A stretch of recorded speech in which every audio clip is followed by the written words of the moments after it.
So good evening दोस्तों। तो जैसा दोस्तों आपको पता है, मेरी हर एक कहानी में कुछ न कुछ नया होता है, जिसके कारण आपको इंग्लिश सीखने में सरलता जाती है। और मेरी हर एक कहानी present, past and future tense में डिपेंड होती है। तो चलिए सीखते हैं आज कुछ नया। जैसे इसमें लिखा है, रात होते ही चिड़िया पेड़ों पर लौट आती हैं। रात होते ही चिड़िया पेड़ों में लौट आती हैं। तो अस नाइट, अस नाइट का मतलब जैसे ही रात होती है। अस नाइट, अस नाइट फॉल्स, तो जैसे ही रात होती है तो चिड़िया पेड़ों पर लौट आती हैं। तो सो द वर्ड्स रिटर्न यानी लौटना, रिटर्न्स मतलब प्रेजेंट इंडेफिनिट टेंस है, इसलिए यहाँ पे एस लगा है। सो रिटर्न्स टू द ट्री मतलब पेड़ों पर लौट आती है ना। अनु उन्हें रोज शाम को दाना डालती है। अनु उन्हें, तो अनु डालती है। दोस्तों ये भी कहाँ का है, प्रेजेंट इंडेफिनिट टेंस है। ठीक है, इसका स्ट्रक्चर होता है दोस्तों सब्जेक्ट प्लस वर्ब का फर्स्ट फॉर्म प्लस एस या ई एस प्लस ऑब्जेक्ट। ठीक है, तो अनु उन्हें रोज शाम को दाना डालती है। अनु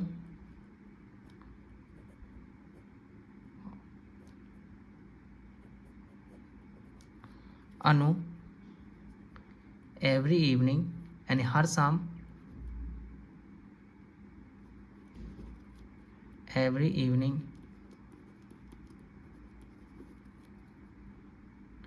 फीड्स यानी कि खिलाना, दाना डालना। Feeds to them, to them यानी उन्हें, ठीक है, उन्हें खाना डालती है। ठीक है, चलिए आगे देखते हैं कहानी पे। कहानी में आगे क्या दिखाया गया है। तो जैसे यहाँ पे कहानी में आगे लिखा है, एक बार वो नहीं आई।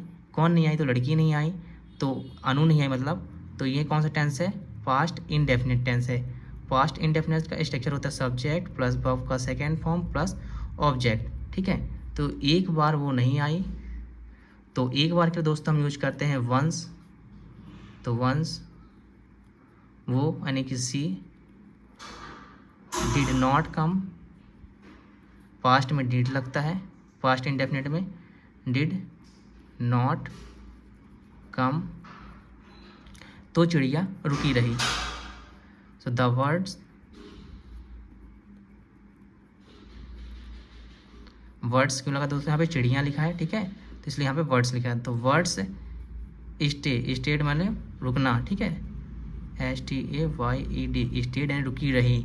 ये पास्ट की बात कर रहा है। ठीक है, पास्ट इनडेफिनिट की बात कर रहा है, इसलिए यहाँ पे स्टेड लिखा है। ठीक है, अब वो कभी खाना देना नहीं भूलती।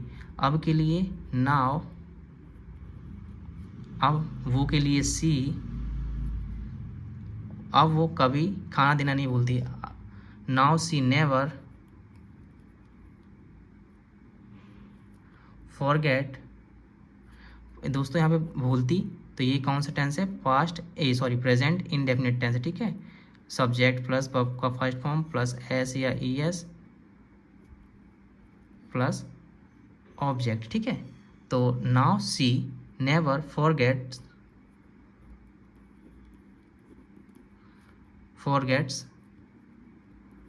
टू गिव, गिव यानी देना, गिव देम यानी उन्हें, फूड यानी कि खाना। ठीक है, अब वह उन्हें कभी खाना देना नहीं भूलती। ठीक है, चलिए आगे देखते हैं। आगे कहानी पे क्या दिया गया है। अनु कहती है, सो अनु सेज,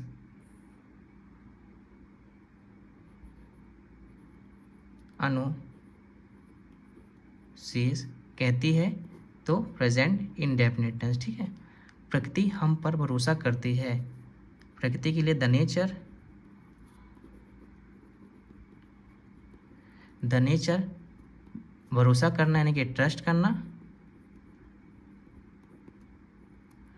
ऑन अस यानी हम पर।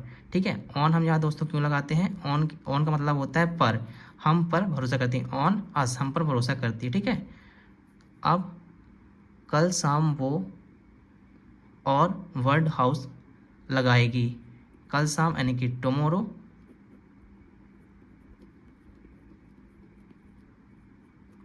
टुमारो शाम यानी कि इवनिंग, इवनिंग, वो के लिए सी, अनु की बात हो रही क्योंकि यहाँ पे she will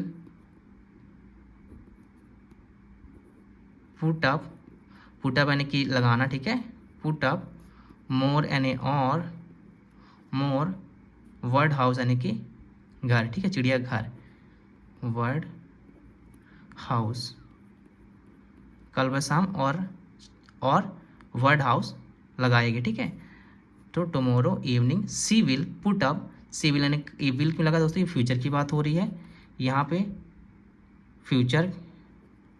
future indefinite tense use हुआ है, इसका स्ट्रक्चर होता है subject plus will plus verb का फर्स्ट फॉर्म प्लस ऑब्जेक्ट, ठीक है।